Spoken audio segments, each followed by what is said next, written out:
Do we risk a second spike in inflation? Folks, I really do think this is something that you and I should at least think about and discuss. When I look at what caused the first spike, there are a couple of things that I think are okay, and then a couple of things that I think you and I should look out for round two of an inflation spike. So let's get into the topics. Let's break down the details. Let's ask each other what we think. So first and foremost, goods supply chain. When I think about the goods supply chain and what we did to our economy, frankly, the world economy in 2020, it is hard for me to believe that we would be that stupid again. So I currently do not think, see, predict a supply chain snafu of stuff. We'll get into raw materials and commodities in a minute, but when I think about the goods, I don't see us going after the supply chain. That said, this needs to be mentioned. If we add tariffs for imports from foreign countries, that could act as a tax or an inflation on imported goods. Also, don't forget that they would likely retaliate and have tariffs going the other direction. So we certainly have some risks about imports and additional inflation. What about international trade? This is a big one. I think international trade could see some uncomfortable ease, if you will. I know that there are talks of tariffs. I know there are talks of building more manufacturing in the United States, which I think is a great thing. So international trade is something we will definitely have to watch out for round two of inflation. I want to give a special shout out to the YouTube channel Uneducated Economist. The Uneducated Economist has been warning us quite loudly that we are on the cusp of some lumber shortages. There's apparently a lot of curtailment, a lot of lumber yards or lumber mills, shutting down. And if we have any spike in demand for housing or building in general, we could see lumber prices shoot much, much higher. Now for the real question, at least that I have. What about services, aka labor? As you know, the U.S. economy is predominantly service-based. So what is going on with labor? We certainly see a drop in quits. We certainly see a drop in jolts. There's a lot of signs that the job market is softening. But what is going on under the current? Will we see 3, 4, 5% wage inflation? If that does happen, we will see a round two of inflation. Now, what about asset prices? Now, asset prices aren't in the calculations for CPI. For example, home prices. Home price is not in the CPI calculation. Owner's equivalent rent is. But what happens if you have asset inflation? Well, folks, there's this thing called the wealth effect. If asset owners feel wealthy, they are likely to increase consumption, they are likely to increase borrowing, and they too could be more demand on the economy and have a round two of spending or of inflation. And then the big elephant in the room, certainly the last 6 months or so, is federal spending. We're obviously 70 days, I think, out of an election, and it looks like both parties are ready to start spend.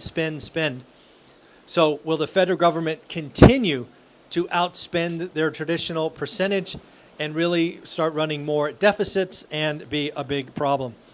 And of course, all around this, we have a Fed who has pretty much telegraphed rate cuts in 2024. More on that in a minute. But again, it does appear that the Fed could be lowering rates into potentially inflation 2.0. The big one for me to watch for is services and labor, as well as asset prices. Again, asset prices, you can do yourself a favor. Just look at what happened to Bitcoin on Friday. You get Jerome Powell at Jackson Hole being super dove, and I think Bitcoin jumped 6% in an afternoon. Folks, if that's Bitcoin, what happens to other hard assets like housing and stocks and other things? At this point, as far as interest rates go, it looks like the investors are pricing in a 100% chance of 3 rate cuts in 2024 and an 80% chance of 4. Let me know what you think in the comments below. There are 3 Fed meetings left. What is your rate cut expectations? Do you think they go 25, 25, 25? Do you think they maybe start with something bigger and go 50, 25, 25? Let me know in the comments below. I'm going to stick to my guns, and I'm going to go nothing in September, 50 in November, and 50 in December. So again, folks, I think they are going to skip September. I know. I'm the only person talking about it. But hey, if I get it right, I'll be a legend. And if I get it wrong, who cares? I'm wrong all the time. So we do get a inflation reading this Friday called PCE, Personal Consumption Expenditures. It's a big one. It could, frankly, derail my call for September. If PCE comes in light, lower than expected, you can count on a rate cut in September. However, I believe that PCE has a chance to go higher than last month. Now I ask you, if inflation is going up month on month and the Fed's job is to beat inflation, can they truly cut in September? I don't think so. We do have some interesting earnings coming out this week that we should all be paying attention to. First one up on Tuesday is Nordstrom's. We've seen a lot of retailers report. Many of the retailers have kind of acted like people are trading down, right? Target to Walmart, Walmart to Dollar Tree. Now Nordstrom. Are people trading down from Nordstrom's to Macy's? I don't know. We had Macy's report last week, and it was ugly. So Nordstrom's, what is going on there? How about on Wednesday, we've got the big one, NVIDIA, AI. What is going on with NVIDIA? Is Microsoft, Meta, and Google still buying? Have they reduced capital expenditures? I don't know. We will find out on Wednesday. We'll also get CrowdStrike. You remember CrowdStrike was in the news when they released that patch, and it basically made computers a brick. It'll be interesting to see what kind of revenue or expenses they incurred because of that fiasco. You will also get, on Thursday, you'll get Dell. What is going on with PCs? Are we having another upgrade cycle? And Lululemon. Lululemon will be interesting, right? What is going on with the upper 20, 25% who are Lululemon consumers? Are they done? Are they trading down? What is going on there? All right, let's talk about some recession calls. Read some articles from an economist named Steve Hinkie. Steve Hinkie is saying that recession 2025 is all but in the cards. And then there is John Wolfenbarger, says that a painful recession could see stock prices fall 70%. What do you think, folks? Do you think recession comes and a stock crash of 70%? To that end, Goldman Sachs says any of these nasty recession calls are overblown. Goldman Sachs is basically saying, yes, a recession is possible, but the fact that it will be deep and dark is rather unlikely, again, according to Goldman. Let's talk a little bit about housing. Let's talk about new home sales and existing home sales because they are really showing you what's going on in the market. New home sales, new builders are matching the market. They are giving rate buy downs and building smaller homes. It is that combination that is allowing new homes to exceed expectations. Remember, they were up like 10% or something last week. While existing home sales are broken, the Federal Reserve, Jerome Powell and his team, broke the housing market. And when I say broke the housing market, that is existing home sales. The move-up buyer is dead. They're locked in. Until rates get to somewhere around 4.5%, the move-up market is just non-existent. We are going to start to see motivated sellers. Yes, folks, even in a market like this, we will still do 4 million or so transactions. Motivated sellers, death, divorce, tired landlord, job transfer, whatever.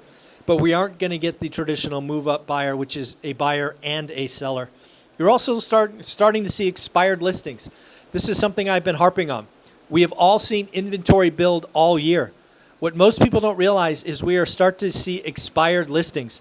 If you listed in March, it is time for your listing to fall off after 6 months in September.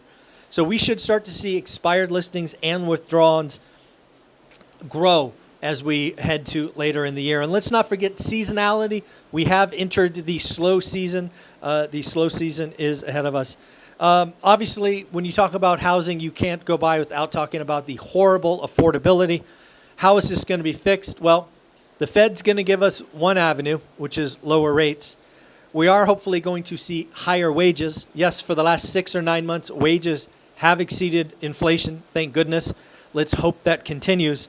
And then hopefully prices stay flat, if not go down slightly. Again, the only way to fix the broken housing market, in my opinion, is slow grind sideways. I know it's not fun. I know it's not sexy, but that is what I am thinking. Mark Zandi says that the Fed is on the path to get the funds rate to 3%. If you don't know what the funds rate is today, folks, it's 5.25 to 5.5. So by my math, in order for the Fed to get to 3% funds rate, we have to have 11 rate cuts. No, is that right? 9 rate cuts. My bad, 9 rate cuts. The question for you is, what happens if the funds rate is 3%? What is the 10-year note? What are mortgage rates? Again, the federal funds rate doesn't directly impact the 10-year or directly impact the mortgage rates. But you and I have to ask ourselves, if the Fed cuts 200 basis points, what happens to the 10-year? What happens to mortgage rates? And then lastly, folks, I want to give a special shout out to Ty, TYLG, our Friday host of the weekly wrap-up. He held a seller financing session that went for almost 90 minutes yesterday in school. Ty, you are amazing. I heard nothing but great feedback. I want to thank you for being a valuable member of the school community. Thanks for being a mentor, leader, and friend. I hope you guys have a wonderful day. We are at sea, and it's kind of overcast and yucky today. But hey, we're going to be in Greenland tomorrow. Take care. Later.